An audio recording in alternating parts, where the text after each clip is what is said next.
Welcome to Savage Bites Masters of Weird Volume 1, Episode 4. The Music of Erich Zann, written by Howard Phillips Lovecraft.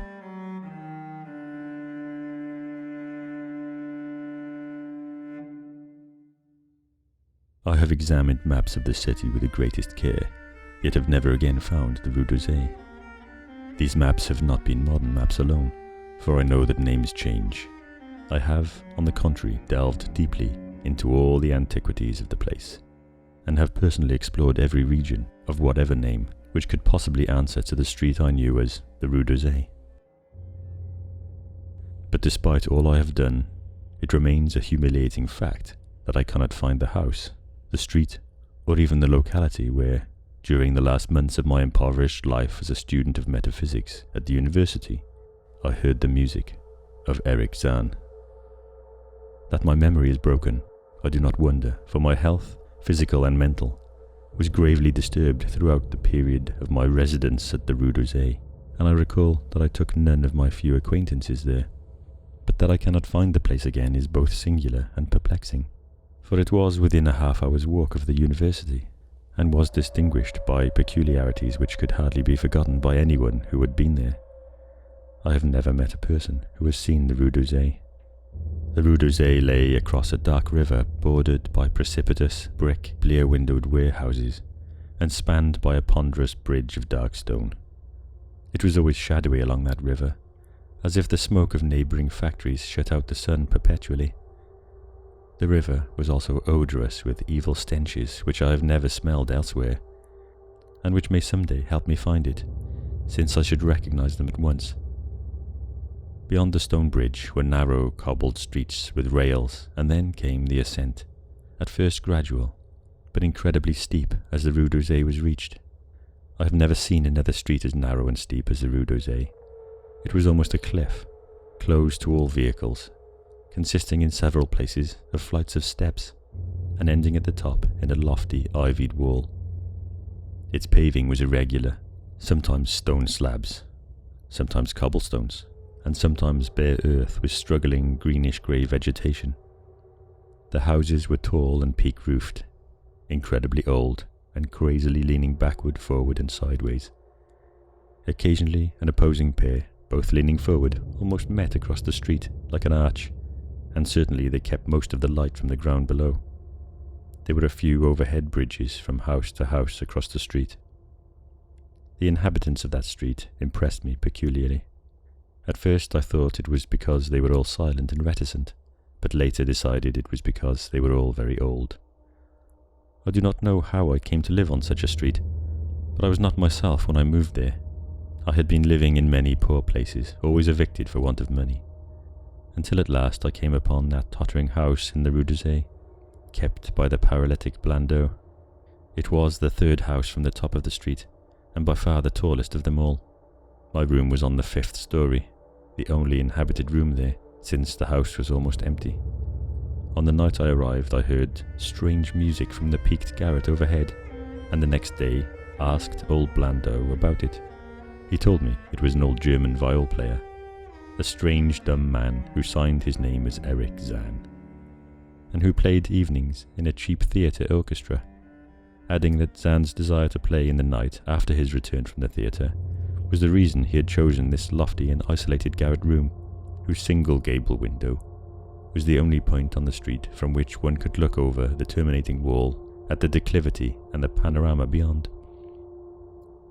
Thereafter I heard Zann every night, and although he kept me awake, I was haunted by the weirdness of his music.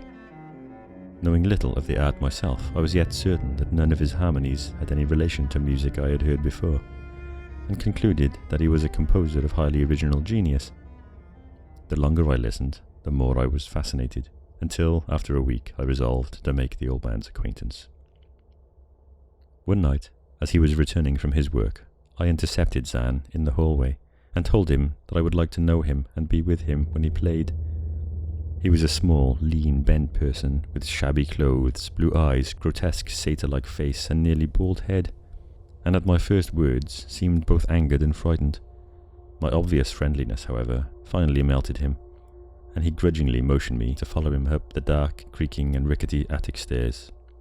His room, one of only two in the steeply pitched garret, was on the west side, toward the high wall that formed the upper end of the street. Its size was very great, and seemed the greater because of its extraordinary barrenness and neglect. Of furniture, there was only a narrow iron bedstead, a dingy washstand, a small table, a large bookcase, an iron music rack, and 3 old-fashioned chairs. Sheets of music were piled in disorder about the floor. The walls were of bare boards and had probably never known plaster, whilst the abundance of dust and cobwebs made the place seem more deserted than inhabited. Evidently, Erich Zann's world of beauty lay in some far cosmos of the imagination. Motioning me to sit down, the dumb man closed the door, turned the large wooden bolt, and lighted a candle to augment the one he had brought with him. He now removed his viol from its moth-eaten covering, and taking it, seated himself in the least uncomfortable of the chairs. He did not employ the music rack, but, offering no choice and playing from memory, enchanted me for over an hour with strains I had never heard before, strains which must have been of his own devising. To describe their exact nature is impossible for one unversed in music. They were a kind of fugue, with recurring passages of the most captivating quality, but to me were notable for the absence of any of the weird notes I had overheard from my room below on other occasions. Those haunting notes I had remembered, and had often hummed and whistled inaccurately to myself, so when the player at length laid down his bow, I asked him if he would render some of them. As I began my request, the wrinkled, satyr-like face lost the bored placidity it had possessed during the playing, and seemed to show the same curious mixture of anger and fright which I had noticed when I first accosted the old man. For a moment I was inclined to use persuasion, regarding rather lightly the whims of senility, and even tried to awaken my host's weirder mood by whistling a few of the strains to which I had listened the night before. But I did not pursue this course for more than a moment, for when the dumb musician recognized the whistled air, his face grew suddenly distorted with an expression wholly beyond analysis, and his long, cold, bony right hand reached out to stop my mouth and silence the crude imitation. As he did this, he further demonstrated his eccentricity by casting a startled glance toward the lone curtained window, as if fearful of some intruder, a glance doubly absurd since the garret stood high and inaccessible above all the adjacent roofs, this window being the only point on the steep street, as the concierge had told me, from which one could see over the wall at the summit. The old man's glance brought Blandot's remark to my mind, and with a certain capriciousness I felt a wish to look out over the wide and dizzying panorama of moonlit roofs and the city lights beyond the hilltop, which of all the dwellers in the Rue d'Orsay only this crabbed musician could see. I moved toward the window, and would have drawn aside the nondescript curtains, when, with a frightened rage even greater than before, the dumb lodger was upon me again, this time motioning with his head toward the door, as he nervously strove to drag me thither with both hands. Now thoroughly disgusted with my host, I ordered him to release me, and told him I would go at once. His clutch relaxed, and as he saw my disgust and offence, his own anger seemed to subside. He tightened his relaxing grip, but this time in a friendly manner, forcing me into a chair, then, with an appearance of wistfulness, crossing to the littered table, where he wrote many words with a pencil, in the laboured French of a foreigner. The note, which he finally handed me, was an appeal for tolerance and forgiveness. Zann said that he was old, lonely, and afflicted with strange fears and nervous disorders connected with his music, and with other things. He had enjoyed my listening to his music, and wished I could come again and not mind his eccentricities. But he could not play to another his weird harmonies, and could not bear hearing them from another, nor could he bear having anything in his room touched by another.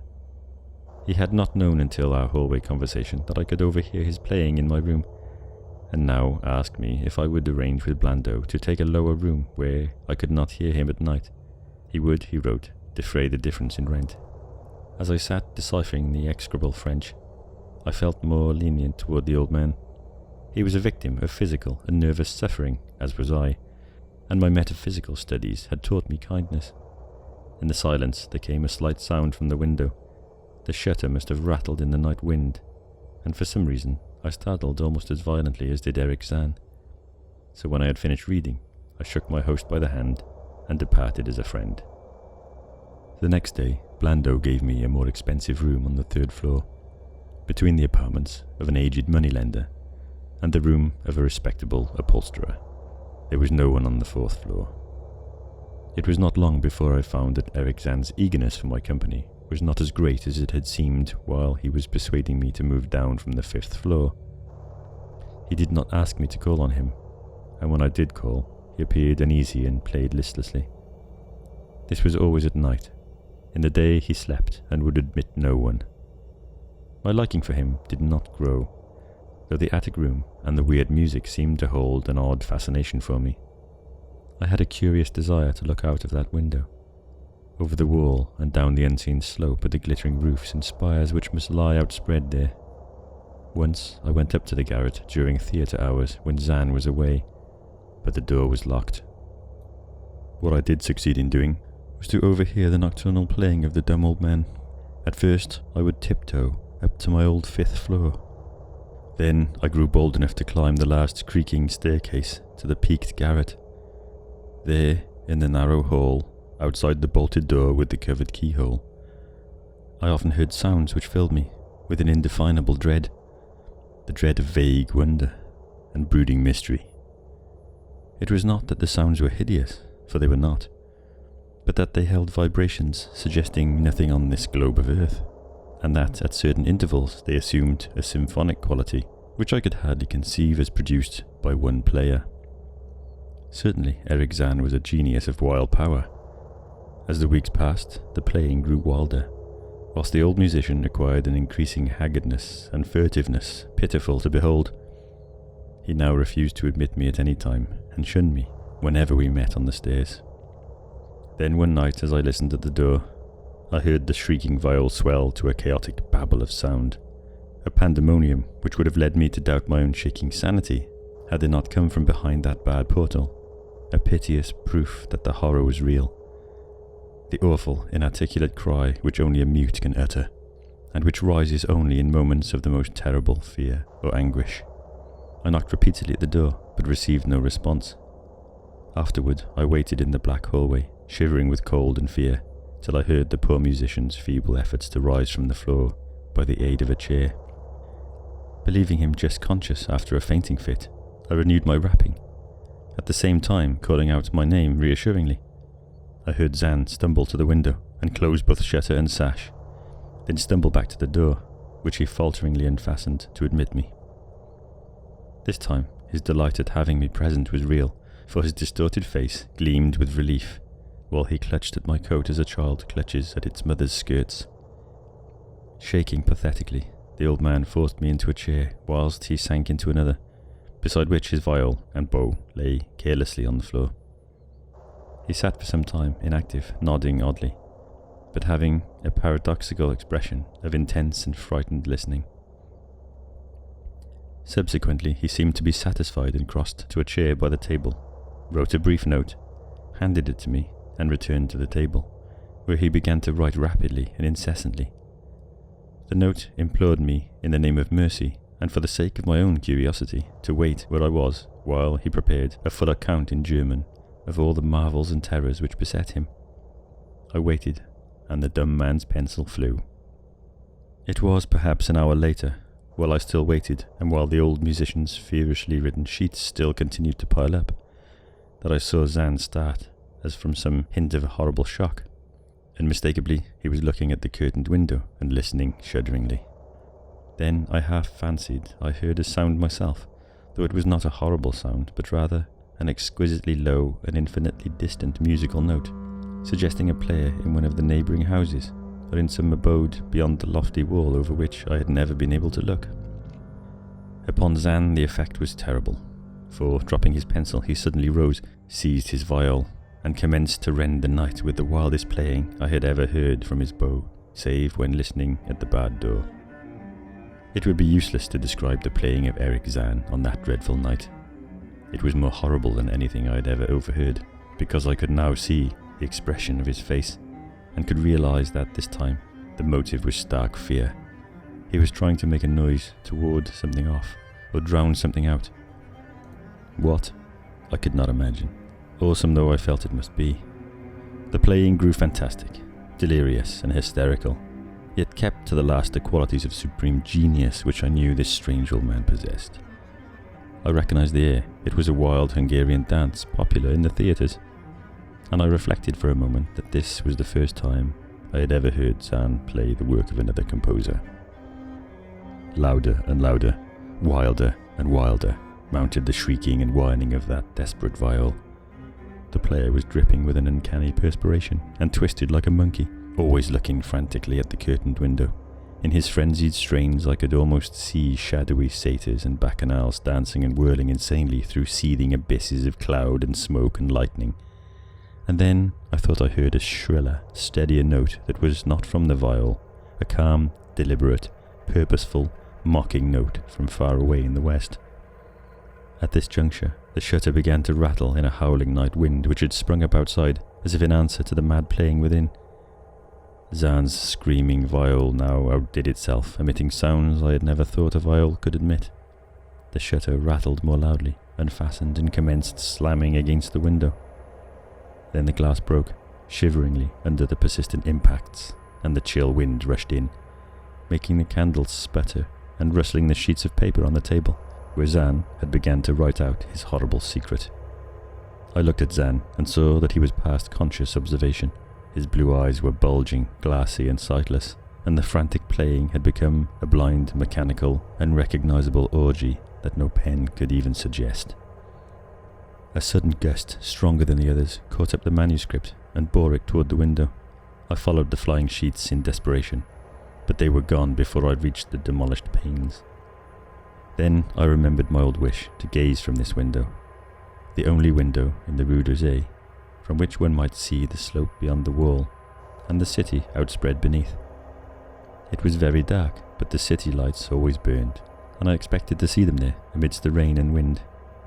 Yet when I looked out from that highest of all gable windows, looked while the candles sputtered and the insane viol howled with the night wind, I saw no city spread below, and no friendly lights gleaming from remembered streets, but only the blackness of space, illimitable, an imagined space alive with motion and music, and having no semblance of anything on earth. And as I stood there, looking in terror, the wind blew out the candles in that ancient peaked garret, leaving me in savage and impenetrable darkness with chaos and pandemonium before me, and the demon madness of that night-baying viol behind me. I staggered back in the dark without the means of striking a light, crashing against the table, overturning a chair, and finally groping my way to the place where the blackness screamed with shocking music. To save myself and Erich Zann, I could at least try, whatever the powers opposed to me. Once I thought some chill thing brushed me, and I screamed, but my scream could not be heard above that hideous viol. Suddenly, out of the blackness, the madly soaring bow struck me, and I knew I was close to the player. I felt a head, touched the back of Zann's chair, and then found and shook his shoulder in an effort to bring him to his senses. He did not respond, and still the viol shrieked on without slackening. I moved my hand to his head, whose mechanical nodding I was able to stop, and shouted in his ear that we must both flee from the unknown things of the night. But he neither answered me nor abated the frenzy of his unutterable music, while all through the garret strange currents of wind seemed to dance in the darkness and babel. When my hand touched his ear, I shuddered, though I knew not why. Knew not why till I felt the still face, the ice-cold, stiffened, unbreathing face, whose glassy eyes bulged uselessly into the void. And then, by some miracle, finding the door and the large wooden bolt, I plunged wildly away from that glassy-eyed thing in the dark, and from the ghoulish howling of that accursed viol whose fury increased even as I plunged. Leaping, floating, flying down those endless stairs through the dark house, racing mindlessly out into the narrow, steep and ancient streets of steps and tottering houses, clattering down the steps and over cobbles to the lower streets and the putrid canyon-walled river, panting across the great dark bridge to the broader, healthier streets and boulevards we know. All these are terrible impressions that linger with me, and I recall that there was no wind, and that the moon was out, and that all the lights of the city twinkled. Despite my most careful searches and investigations, I have never since been able to find the Rue d'Orsay. But I am not wholly sorry, either for this, or for the loss in undreamable abysses. of the closely written sheets which alone could have explained the music of Erich Zann. You have been listening to Episode 4 of Savage Bites, Masters of Weird, Volume 1, The Music of Erich Zann, written by H.P. Lovecraft. If you're new to the channel and you enjoyed this reading, perhaps you'd like to subscribe, and be sure to hit the notification bell so you'll know when I upload a new video. If you feel like hitting the like button, that's always welcome, and I always love reading your comments. If you're a subscriber or a regular listener and used to hearing original stories from me, have no fear, I'm still going to be writing, illustrating and narrating original Savage Bites horror stories. Okay, thanks for listening, and I'll see you in the next one.